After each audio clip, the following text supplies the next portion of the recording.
describe him to me.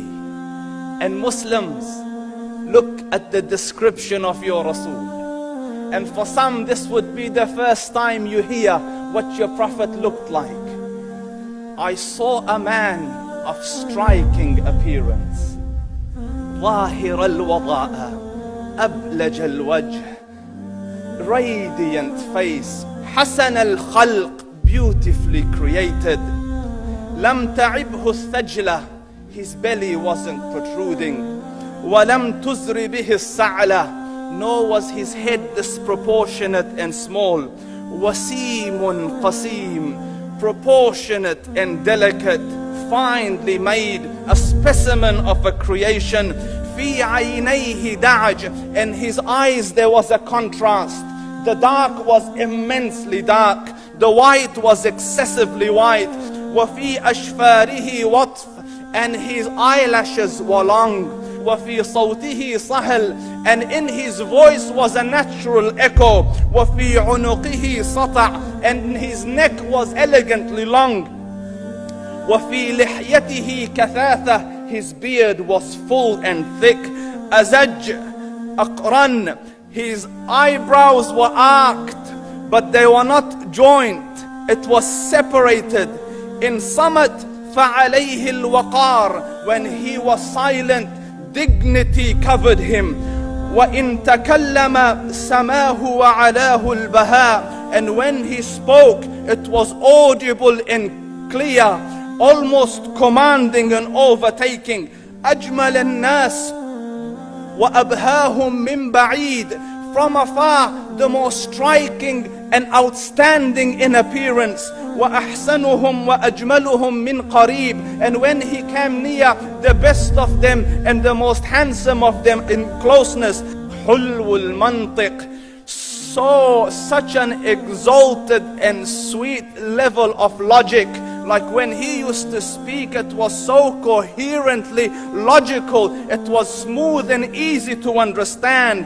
فَصْلٌ لَا نَزْرٌ وَلَا هَذْرٌ, he was to the point, not excessive, nor too short. كَأَنَّ مَنْطِقَهُ خَرَزَاتُ نَظْمٍ يَتَحَدَّرْنَ, his logic, his utterances, his words were like jewels coming out of a necklace, calculated, polished, one after the other, it would flow magically. رَبْعَةٌ, he was medium in height. Your eye didn't have to strain to look up at him, nor was it tedious to look down at him. He was a comfortable sight to look at. لَهُ رُفَقَاء يَحُفُّونَ بِهِ, he had friends, the people that were with him, they were working around him to try to serve and protect him.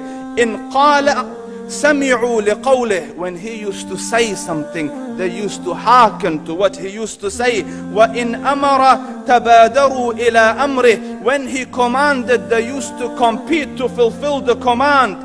This is Muhammad Rasulullah. This is Muhammad Rasulullah. Anas ibn Malik says, he says, I came out one night, it was the full moon night.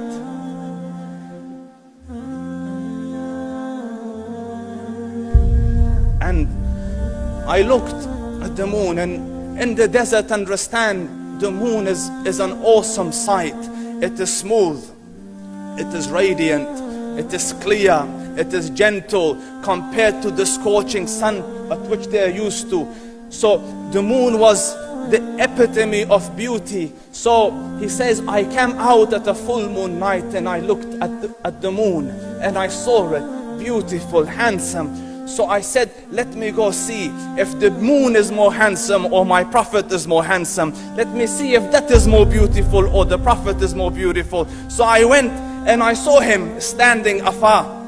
So I looked at his face and I looked at the moon, and I looked at his face, and I looked at the moon, and I looked at his face, and I looked at the moon, and he said, Wallahi, he was more handsome than the moon in its entirety.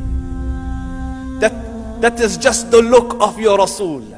Aisha radiyallahu anha says, I was sewing with the needle, my needle dropped in the dark, I couldn't find it. I said, Ya Rasul, I can't find it. He moved his face close, and I swear, out of the radiance of his face, I found my needle. And the Prophet sallallahu alaihi wasallam was mind-bogglingly handsome, but his handsomeness was covered with waqar and jalal and hayba. The Sahaba say, when we used to sit at his feet, two feelings conflicting would come on the heart. The first one, you wanted to look at him. You wanted to behold the majesty of his face. And when you wanted to look up, shyness used to overtake you, so you used to look down. Amr ibn al-As says, I sat with him many times, but if you ask me to describe his face, I can't describe it. I wouldn't be able to look up to him ijlalan wa ta'zeeman. I couldn't look up at him. And that is why he didn't have the problems that Yusuf alayhi salam had. Because it was difficult to penetrate the awe and the splendor of the Rasul.